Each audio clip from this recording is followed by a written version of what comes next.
સર્વે વૈષ્ણવોને મારા જય શ્રી કૃષ્ણ.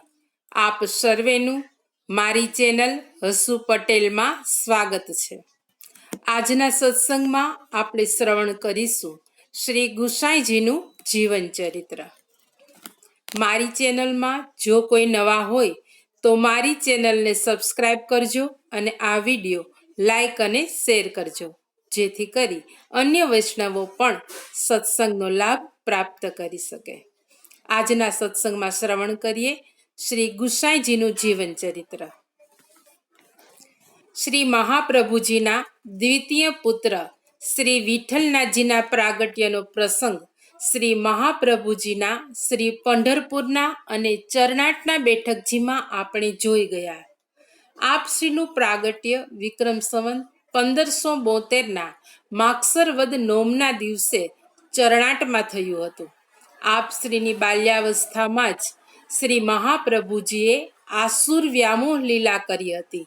તે જ દિવસથી આપશ્રીનું લાલન પાલન તેમના માતૃચરણ શ્રી અને શ્રી દામોદરદાસ હરસાનીજી આદિ સેવકોની સાથે રહીને કર્યું હતું. બાળપણમાં સહજ બાળવૃત્તિથી આપશ્રી પોતાના દિવસો જ્યારે આનંદ પ્રમોદમાં વ્યતીત કરતા હતા ત્યારે શ્રી દામોદરદાસ હરસાનીજીએ વિનંતી કરેલી કે મહારાજ, આ માર્ગ હસી ખેલનો નથી, પરંતુ પ્રભુની પ્રાપ્તિ માટેના વિરહતાપનો છે. તે સાંભળીને જ શ્રી ગુસાઈજીએ પોતાનું ત્યાર પછીનું સમગ્ર જીવન પુષ્ટિ માર્ગના પ્રવર્તક તરીકે વ્યતીત કરવા અસાધારણ પરિશ્રમ લીધો છે. આપશ્રી શાસ્ત્રાભ્યાસની સાથે શ્રી દામોદરદાસ હરસાનીજી પાસેથી શ્રી મહાપ્રભુજીના સર્વ ગ્રંથો અને સંપ્રદાયના ઉત્સવો વગેરેના પ્રકાર શીખ્યા હતા. આપશ્રીએ શ્રીનાથજીના અને શ્રી નવનીત પ્રિયાજીના સેવા પ્રકારને સુંદર રીતે વ્યવસ્થિત કરી તેમાં રાગ, ભોગ અને શૃંગારનો વિનિયોગ કરાવ્યો. આપશ્રીએ વ્રજમાં અને ગુજરાતમાં અનેકવાર પરિભ્રમણ કરી અનેક દેવી જીવોનો ઉદ્ધાર કર્યો છે. ભારત વર્ષમાં પણ અનેક પ્રદેશોમાં આપશ્રીએ પરિભ્રમણ કર્યું છે. આપશ્રીના સેવકો અનેક હતા, કારણ કે આપશ્રીને નિયમ હતો કે દરરોજ 2 જીવોને શરણે લીધા વિના પોતે ભોજન કરવું નહીં. પરંતુ તેમાંથી મુખ્ય 252 વૈષ્ણવોની વાર્તાઓ સુપ્રસિદ્ધ છે. આ વાર્તાઓ પરથી આપશ્રીનો સાહિત્ય, સંગીત અને કલા પ્રત્યેનો પ્રેમ તથા ભગવત સેવામાં તેનો વિનિયોગ જાણી શકાય તેમ છે. આપશ્રીએ વૈષ્ણવ ધર્મની સાથે સાથે માનવ ધર્મના આચરણ માટે વારંવાર કરેલી ટકોર પણ આ વાર્તાઓમાંથી આપણને જાણવા મળે છે. આમ આપશ્રીનું સમગ્ર જીવન વૈષ્ણવતા અને માનવતાના મહેરામણ સમૂહ હતું. આપશ્રીએ અનેક ગ્રંથો રચ્યા છે. શ્રી મહાપ્રભુજીએ રચેલા અણુભાષ્યનો પાછળનો બાકીનો ભાગ આપશ્રીએ પૂર્ણ કર્યો છે. તે ઉપરાંત વિદ્વન મંડન, ભક્તિહંસ, ભક્તિહેતુ જેવા વિદ્વત ભોગ્ય સુસંસ્કૃત ગ્રંથોની આપશ્રીએ રચના કરી છે. ભગવદ લીલાનું નિરૂપણ કરતો શૃંગાર રસ મંડન ગ્રંથ અદ્વિતીય છે. આપશ્રીએ ચંદ્ર સરોવર ઉપર વિરહમાં ગાળેલા 6 માસ દરમિયાન શ્રીનાથજીને કરેલી વિજ્ઞપ્તિઓ પણ અતિ સુંદર અને વિરહતાપયુક્ત છે. આવા આપશ્રીના અનેક ગ્રંથો આજે પ્રગટ બિરાજે છે.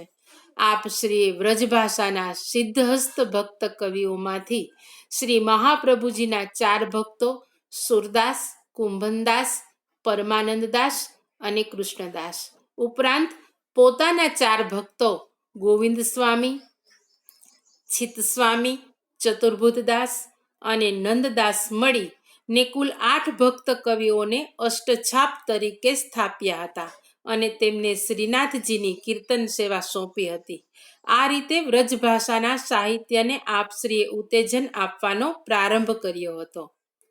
આપશ્રીના પ્રથમ પત્ની શ્રી રૂકમણીજીએ લીલા વિસ્તાર્યા પછી શ્રી પદ્માવતીજી સાથે આપશ્રીએ દ્વિતીય લગ્ન કર્યું હતું. આપશ્રીના 7 પુત્રો શ્રી ગિરધરજી, શ્રી ગોવિંદજી, શ્રી બાલકૃષ્ણજી, શ્રી ગોકુલનાથજી, શ્રી રઘુનાથજી, શ્રી યદુનાથજી અને શ્રી ઘનશ્યામજી હતા. તે ઉપરાંત આપશ્રીને 4 પુત્રીઓ પણ હતા. તેમના નામ શ્રી શોભા બેટીજી, શ્રી યમુના બેટીજી, શ્રી કમલા બેટીજી અને શ્રી દેવકા બેટીજી. આપશ્રીના 7 પુત્રોમાંથી આજે શ્રી ગિરધરજી અને શ્રી યદુનાથજીનો વંશ ભૂતલ પર વિસ્તરેલો છે.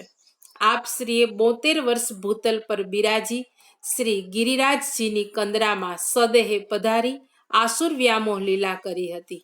આપશ્રીના કુલ 28 બેઠકજી આજે ભૂતલ પર બિરાજે છે. આપશ્રીના 28 બેઠકજીમાંથી શ્રી અડેલ અને શ્રી ચરણાટના બેઠકજી ઉત્તર પૂર્વ પ્રદેશમાં આવેલા છે. આપશ્રીના બીજા 15 બેઠકજી વ્રજમાં આવેલા છે.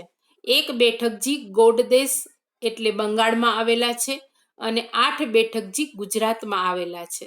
આપશ્રીના 28 બેઠકજીમાંથી ગોડ દેશના બેઠકજી બાદ કરતા બાકીના બધા જ પ્રગટ બિરાજે છે.